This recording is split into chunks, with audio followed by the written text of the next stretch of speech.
So guys, good news. Balita dito sa TV sa Japan na pwede na daw mag-permanent yung mga SSW visa dito sa Japan. Pero bago yan guys ay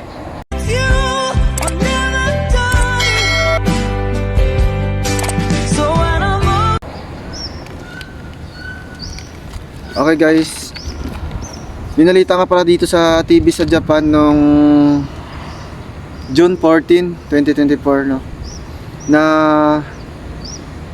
yung mga SSW or parang kasama din yata trainee.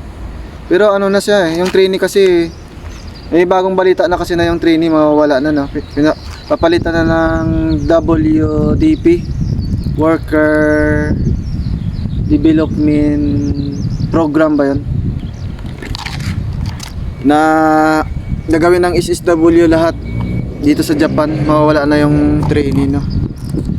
Saka yung kinagandahan ngayon guys ng SSW ay pag nakatatlong taon ka na yata daw mahigit, basta yun sabi, pag nakatatlong taon ka na ay pwede ka na daw mag-apply ng permanent visa dito sa Japan.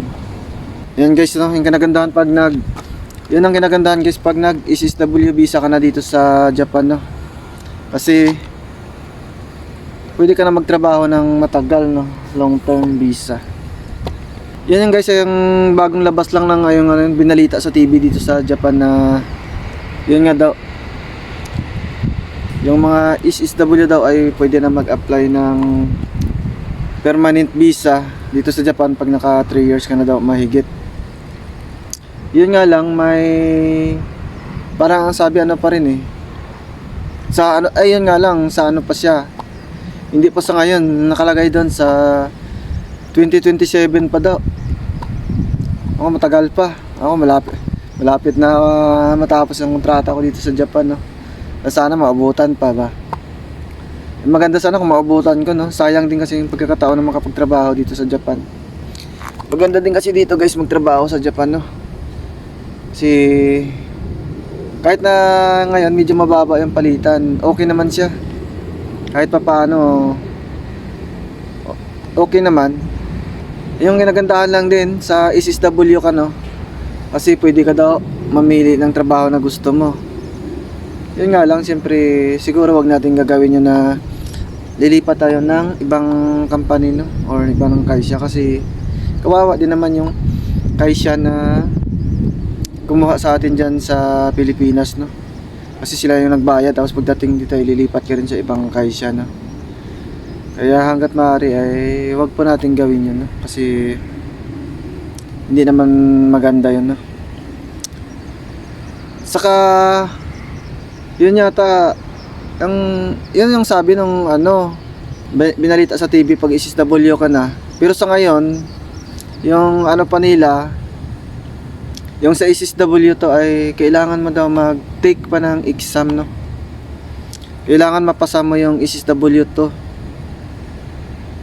para makapag-continue ka dito sa trabaho. Yun nga, medyo mahirap nga lang daw yung exam ng SSW to no. Kasi medyo mataas na Japanese language yung kailangan no. Yung level siguro yung marunong ka talaga magsalita na ng Japanese language no. Saka yung exam yun medyo mahirap, 2 exam yata yun. Saka yung exam nila may bayad. Maganda nga sana yung ano, wala nang exam no. Kagaya sa SSW1 na pag naka 3 years ka na dito mahigit dati or 5 years ka na mahigit, yun exempted ka na sa exam no. Kasi SSW1 ako, wala na talaga akong exam.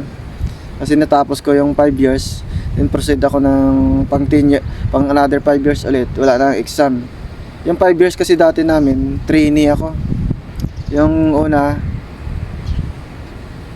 3 years na trainee, tapos yung 2 years 3B. Then another 3 years SSW1 na siya no. Yun yung walang exam. Ang SSW to ngayon, yung may exam daw, yung medyo mataas na level ng Japanese language ano, Nihongo. Kaya yun daw pag na ipasa mo daw yun, pwede ka daw mag-apply ng permanent visa no dito sa Japan. Yan ang maganda pag naging permanent visa ka na, kaya pwede ka makapagtrabaho ng long term dito. Pwede mo madala yung asawa mo, anak, or yung mga pamilya mo. Siguro pwede madala mo na pag nag-permanent visa ka na dito.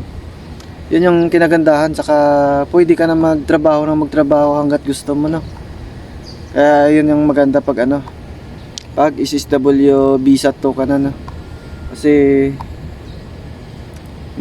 maraming opportunity dito sa Japan ba. Makakapili ka ng mga gusto mong trabaho. No, kasi yung ibang kaisya, hindi naman lahat. Yung ibang kaisya kasi medyo mababa ang pasahod. Yung iba mataas. Kaya pag ganun yung visa mo siyempre pwede kang makapili ng mga gusto mong pagtrabahuan. Kaya yun nga lang sa 2027. Yung maganda naman daw, yung isa sa 2027 pa daw. Kahit hindi ka na yata SSW to, pwede ka na mag-apply ng permanent visa, no? Kahit SSW1 ka na. Yun ang kinagandahan doon, no? Yun nga lang, sayang hindi ko na maabutan, no? Sana magbago yung ng Japan, no? Pwede makahabol pa sana kami para sa pamilya ba. Yun lang guys, para sa mga para sa mga susunod ng mga video para updated kayo sa mga next video ko, ay subscribe nyo lang ako guys, para lagi kayong updated dito sa mga balita sa Japan. Saka magtanong lang kayo kung anong mga gusto nyo itanong. Trabaho ko dito, food processing ako. Una kong trabaho dito ay nasa chicken chopper ako, nasa poultry processing.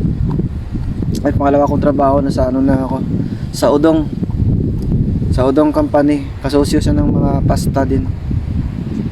Yun lang guys, maraming salamat.